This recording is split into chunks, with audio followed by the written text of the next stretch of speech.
Stay on top of transportation news. Get TTNews in your inbox. In July of last year, President Donald Trump congratulated the transportation policymakers in the U.S. Senate for a job well done. The Environment and Public Works Committee, led by Republicans, had just advanced the first update of the 2015 highway law known as the FAST Act. That law expires this fall. Senate is working hard on America's Transportation Infrastructure Act. Will have big impact on our highways and roads all across our nation. Interest strong from Republicans and Democrats. Do I hear the beautiful word, bipartisan? Get it done. I am with you, the president tweeted July 30th. Valero in the month since that tweet, senators who sit on the other transportation and funding panels have not followed up on EPW's 5-year highway bill. Missing from the bill are provisions directed at the Highway Trust Fund, commercial transportation and transit. EPW's counterparts in the House also wrapped up 2019 without scheduling consideration of their version of the reauthorization. Democrats who run that committee have signaled the potential for taking up the FAST Act reauthorization in the coming weeks. There's an expectation climate-centric policy will be included in the measure, and the Trump White House spent most of the second half of last year consumed by a wall along the border with Mexico, impeachment and tensions with foreign leaders. After the House impeached Trump in December, the Senate's leadership is pressing for a quick trial because they say they want to get back to the people's business. Several senators also have expressed support for considering the new NAFTA deal known as the United States-Mexico-Canada Agreement, which the House advanced in December.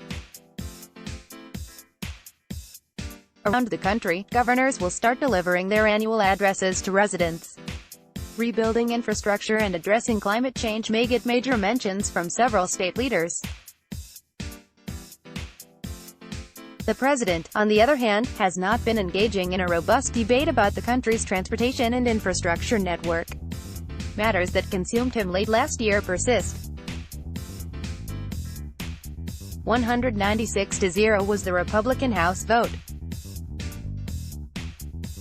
This was not what the founders had in mind. Donald J.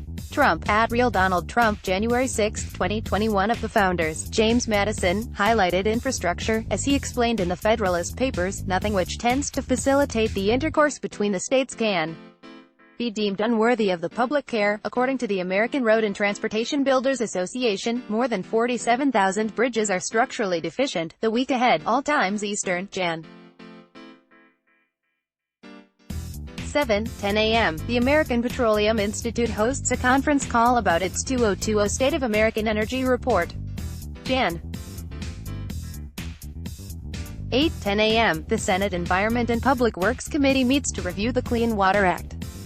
January 9, 9 a.m., the U.S.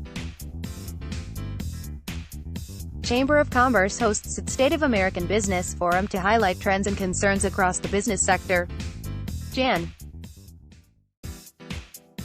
9:10 a.m., the House Water Resources and Environment Subcommittee meets for a hearing titled, Proposals for a Water Resources Development Act of 2020, Jan. 10 noon, the Economic Club hosts a discussion on about the auto industry.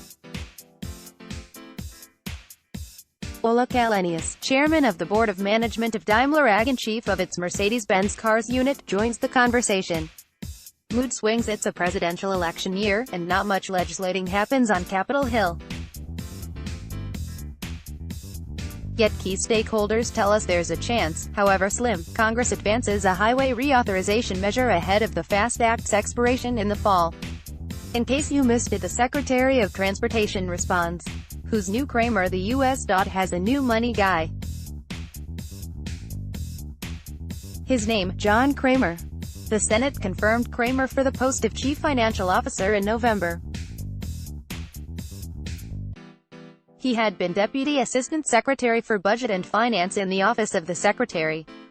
Secretary Elaine Chao appointed him to the Northeast Corridor Commission, and he previously worked at Philip Morris International for 2 decades.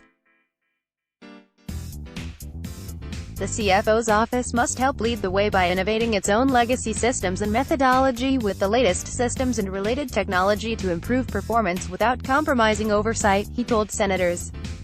Bus transportation nerds of the world will unite next week for the Transportation Research Board's 99th meeting. A Century of Progress, Foundation for the Future is the theme for the event, which will be held Jan. 12 to 16. Secretary Chow is scheduled to deliver keynote remarks Jan. 15 Favorite video. What is TPM? Favorite tweet. Politics is a full contact sport. When this guy with Trump derangement syndrome went to steal a pic.twitter.com/4ysnhgit6, Danskvino @Danskvino, January 2, 2020. The last word. Under Secretary Chow's leadership, FMCSA has been laser-focused on safety and reducing crashes involving large trucks.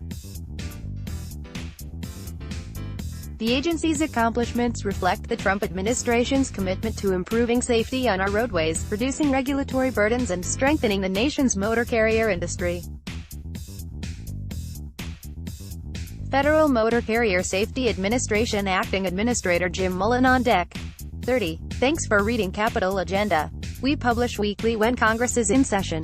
Email emilero@ttnews.com with tips. Follow us at Eugene Malero and at Transport Topics. Want more news? Listen to today's daily briefing. Let's block ads. Why?